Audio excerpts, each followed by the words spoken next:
Hi hello friends, welcome back to my YouTube channel. ಇವತ್ತು ಈರುಳ್ಳಿ ಸಮೋಸನ ಯಾವ ರೀತಿ ಮಾಡೋದು ಅಂತ ನೋಡೋಣ. ದೊಡ್ಡೋರು ಚಿಕ್ಕವರು ಎಲ್ಲರೂ ಇಷ್ಟಪಟ್ಟು ತಿನ್ನುವಂಥ ಈರುಳ್ಳಿ ಸಮೋಸ. ಕೆಲವೊಂದು ಟಿಪ್ಸ್ಗಳನ್ನು ಫಾಲೋ ಮಾಡಿದ್ರೆ ಪರ್ಫೆಕ್ಟ್ ಆಗಿ ಈರುಳ್ಳಿ ಸಮೋಸನ ಮಾಡ್ಬೋದು. ಬನ್ನಿ ಇವಾಗ ಹೇಗೆ ಮಾಡೋದು ಅಂತ ನೋಡ್ಕೊಂಬರೋಣ. ಒಂದು ಮಿಕ್ಸಿಂಗ್ ಬೌಲ್ಗೆ 1.5 ಬೌಲ್ ಅಷ್ಟು ಮೈದಾನ ಸೇರಿಸ್ಕೊಳ್ತಾ ಇದ್ದೀನಿ. ಮೈದಾ ಬೇಡ ಅಂದರೆ ಗೋಧಿ ಹಿಟ್ಟನ್ನು ಸಹ ಹಾಕ್ಕೋಬೋದು. ಸ್ವಲ್ಪ ಉಪ್ಪು, ಹಾಗೆ 1-2 ಟೇಬಲ್ ಸ್ಪೂನ್ ಎಣ್ಣೆನ ಈ ಥರ ಬಿಸಿ ಮಾಡಿ ಹಾಕ್ಕೋಬೇಕು.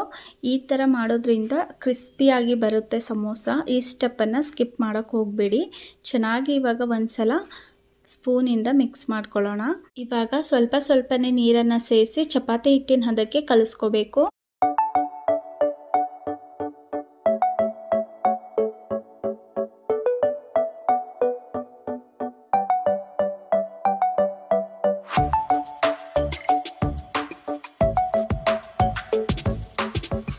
ಹಿಟ್ಟನ್ನು ಕಲಿಸ್ಕೊಂಡಿದ್ದಾದಮೇಲೆ ಚೆನ್ನಾಗಿ ಈ ಥರ ಒಂದು 5 ನಿಮಿಷ ನಾದಿ ಒಂದು ಪ್ಲೇಟ್ನ ಮುಚ್ಚಿ 20 ನಿಮಿಷ ಹಾಗೆ ಬಿಡಬೇಕು. ಹಾಗೆ ಈ ಕಡೆ ಸ್ಟಫಿಂಗ್ಗೆ ರೆಡಿ ಮಾಡ್ಕೊಳ್ಳೋಣ. ಒಂದು ಬೌಲ್ಗೆ 1 ಮೀಡಿಯಮ್ ಸೈಜ್ 2 ಈರುಳ್ಳಿನ ಚಿಕ್ಕದಾಗಿ ಕಟ್ ಮಾಡಿ ಸೇರಿಸ್ಕೊಂಡಿದ್ದೀನಿ. ಹಾಗೆ ಪೇಪರ್ ಅವಲಕ್ಕಿನ ಸೇರಿಸ್ಕೊಂಡಿದ್ದೀನಿ. ಸ್ವಲ್ಪ ಹಸಿಮೆಣಸನ್ನು ಸೇರಿಸ್ಕೊಂಡಿದ್ದೀನಿ. ಹಾಗೆ ಕೊತ್ತಂಬರಿ ಸೊಪ್ಪನ್ನು ಸೇರಿಸ್ಕೊಂಡಿದ್ದೀನಿ. ಉಪ್ಪನ್ನು ಹಾಕಿ ಚೆನ್ನಾಗಿ ಈ ಥರ ಕಲಿಸ್ಕೋಬೇಕು.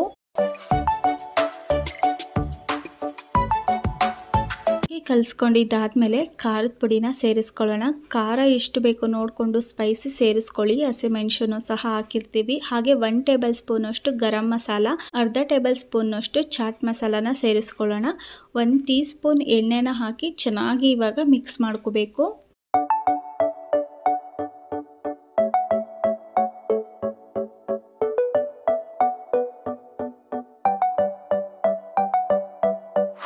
ನೋಡಿ ಫ್ರೆಂಡ್ಸ್, ಇವಾಗ ಸ್ಟಫಿಂಗ್ ರೆಡಿ ಆಗಿದೆ. ಒಂದು ಚಿಕ್ಕ ಬೌಲ್ಗೆ 2 ಟೀ ಸ್ಪೂನ್ ಅಷ್ಟು ಮೈದಾನ ಸೇರಿಸ್ಕೊಳ್ತಾ ಇದ್ದೀನಿ. ಸ್ವಲ್ಪ ನೀರು ಹಾಕಿ ಸ್ವಲ್ಪ ಮಂದಗೆ ಕಲಸಿ ಇಟ್ಕೋಬೇಕು. ಮೈದಾ ಪೇಸ್ಟು ನಮಗೆ ಸ್ಟಫಿಂಗ್ ಮಾಡೋದಕ್ಕೆ ಬೇಕಾಗುತ್ತೆ. ಇವಾಗ 20 ನಿಮಿಷ ಆಗಿದೆ. ಹಿಟ್ಟು ಕೂಡ ಚೆನ್ನಾಗಿ ನೆನ್ಕೊಂಡಿದೆ. ಇವಾಗ ಒಂದ್ಸಲ ಚೆನ್ನಾಗಿ ನಾದ್ಕೊಂಡು ಚಪಾತಿ ಮಾಡುವಾಗ ಒಂದೊಂದೇ ಉಂಡೆಗಳು ಮಾಡ್ಕೊಳ್ತೀವಲ್ಲ, ಅದೇ ರೀತಿ ಉಂಡೆಗಳನ್ನು ಮಾಡಿ ಇಟ್ಕೊಳ್ಳೋಣ.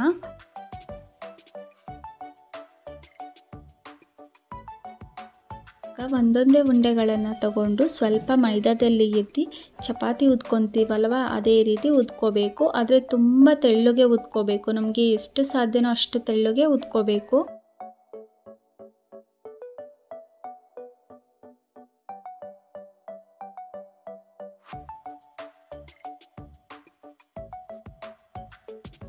ನೋಡಿ, ಇವಾಗ ಈ ಥರ ಲಟ್ಟಿಸ್ಕೊಂಡು ಇಟ್ಕೊಂಡಿದ್ದೀನಿ. ನೋಡ್ಬೋದು ಎಷ್ಟು ತೆಳ್ಳಗೆ ಲಟ್ಟಿಸ್ಕೊಂಡಿದ್ದೀನಿ ಅಂತ. ಇದೇ ಥರ ಎಲ್ಲದನ್ನು ಲಟ್ಟಿಸ್ಕೊಂಡಿದ್ದೀನಿ. ಇಟ್ಕೊಂಡು ಪ್ಯಾನ್ಗೆ ಮೈದಾ ಚಪಾತಿನ ಹಾಕ್ಕೊಳ್ತಾ ಇದ್ದೀನಿ. ಚಪಾತಿ ಥರ ಚೆನ್ನಾಗಿ ಬೇಯಿಸ್ಕೋಬಾರ್ದು. ಮೀಡಿಯಮ್ ಫ್ಲೋಲ್ಲಿ ಇಟ್ಕೊಂಡು ಈ ಥರ ಸ್ವಲ್ಪ ಕಲರ್ ಚೇಂಜ್ ಆಗೋ ತನಕ ಮಾತ್ರ ಬೇಯಿಸ್ಕೋಬೇಕು.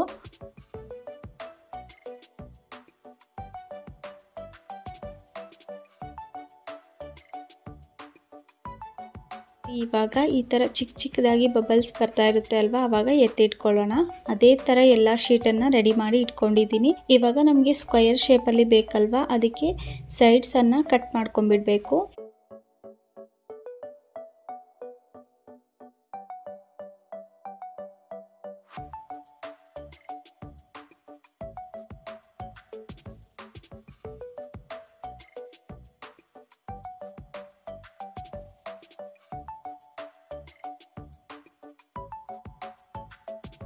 ಸೈಡ್ಸ್ನೆಲ್ಲ ಕಟ್ ಮಾಡ್ಕೊಂಡಿದ್ದಾದಮೇಲೆ ಮಧ್ಯಕ್ಕೆ ಇಟ್ಕೊಂಡು ಕಟ್ ಮಾಡ್ಕೋಬೇಕು.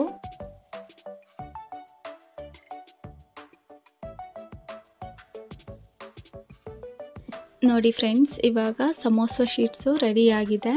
ಇವಾಗ ಒಂದು ಶೀಟನ್ನು ತಗೊಂಡು ಟ್ರಯಾಂಗಲ್ ಶೇಪಲ್ಲಿ ಫೋಲ್ಡ್ ಮಾಡ್ಕೋಬೇಕು. ನೋಡಿ ಈ ಥರ. ಇವಾಗ ಸೈಡ್ಸ್ ಎಲ್ಲೆಲ್ಲಿ ಓಪನ್ ಇದೆಯೋ ಅಲ್ಲಲ್ಲಿ ಮೈದಾ ಪೇಸ್ಟನ್ನು ಹಚ್ಚಿ ಚೆನ್ನಾಗಿ ಕ್ಲೋಸ್ ಮಾಡ್ಕೋಬೇಕು. ಎಲ್ಲಿ ಓಪನ್ ಇರಬಾರ್ದು. ಎಣ್ಣೆಯಲ್ಲಿ ಬಿಟ್ಟಾಗ ಓಪನ್ ಆದರೆ ಆವಾಗ ಮಸಾಲ ಎಲ್ಲ ಹೊರಗೆ ಬಂದುಬಿಡುತ್ತೆ. ಎಲ್ಲೆಲ್ಲಿ ಈ ಥರ ಓಪನ್ ಇದೆಯೋ ಎಲ್ಲ ಕಡೆ ಕ್ಲೀನಾಗಿ ಕವರ್ ಮಾಡ್ಕೋಬೇಕು. ಇವಾಗ ಮಧ್ಯಕ್ಕೆ ಸ್ಟಫಿಂಗ್ನ ಹಾಕಿ ಚೆನ್ನಾಗಿ ಮೈದಾನ ಪೇಸ್ಟನ್ನು ಹಚ್ಚಿ ಕ್ಲೋಸ್ ಮಾಡ್ಕೋಬೇಕು.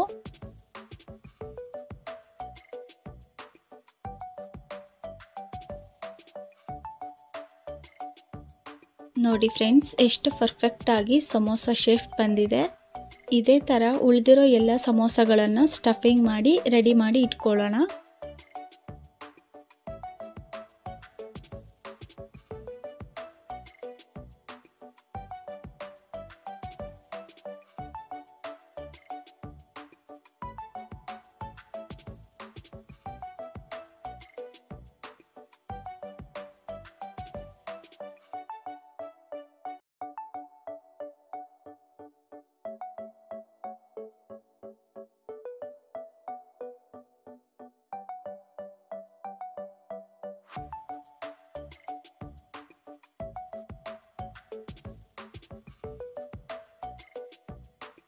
ನೋಡಿ ಫ್ರೆಂಡ್ಸ್, ಇವಾಗ ಸಮೋಸ ಎಲ್ಲ ರೆಡಿ ಮಾಡಿ ಇಟ್ಕೊಂಡಿದ್ದೀನಿ. ಈ ಕಡೆ ಎಣ್ಣೆನೂ ಕೂಡ ಬಿಸಿ ಮಾಡಲಿಕ್ಕೆ ಇಟ್ಟಿದ್ದೆ. ಎಣ್ಣೆ ಕೂಡ ಚೆನ್ನಾಗಿ ಬಿಸಿಯಾಗಿದೆ. ಇವಾಗ ಒಂದೊಂದೇ ಸಮೋಸಗಳನ್ನು ಎಣ್ಣೆಯಲ್ಲಿ ಹಾಕ್ಕೊಳ್ಳೋಣ.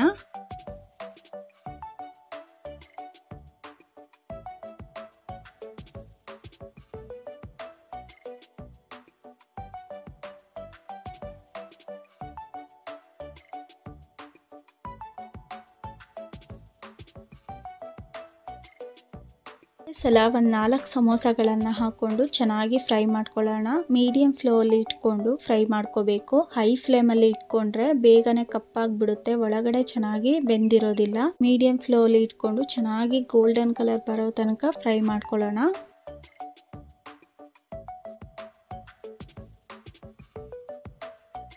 ಒಂದು ಕಡೆ ಚೆನ್ನಾಗಿ ಕ್ರಿಸ್ಪಿಯಾಗಿ ಫ್ರೈ ಆಗಿ ಆದಮೇಲೆ ತಿರುಗಿಸ್ಕೊಂಡು ಚೆನ್ನಾಗಿ ಇನ್ನೊಂದು ಕಡೆ ಕ್ರಿಸ್ಪಿಯಾಗಿ ಫ್ರೈ ಮಾಡ್ಕೋಬೇಕು.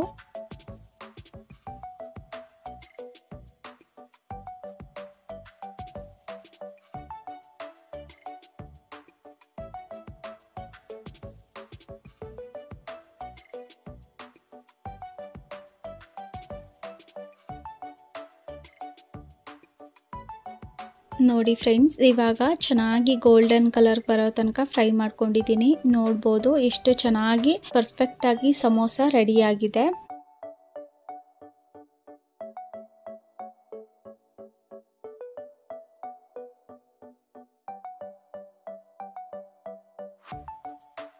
ಇವಾಗ ಉಳಿದಿರೋಂಥ ಎಲ್ಲ ಸಮೋಸಗಳನ್ನು ಇದೇ ರೀತಿ ಗೋಲ್ಡನ್ ಕಲರ್ ಬರೋ ತನಕ ಫ್ರೈ ಮಾಡ್ಕೊಳ್ಳೋಣ.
ನೋಡಿ ಫ್ರೆಂಡ್ಸ್, ಎಷ್ಟು ಪರ್ಫೆಕ್ಟಾಗಿ ಸಮೋಸ ರೆಡಿಯಾಗಿದೆ ನೋಡ್ಬೋದು.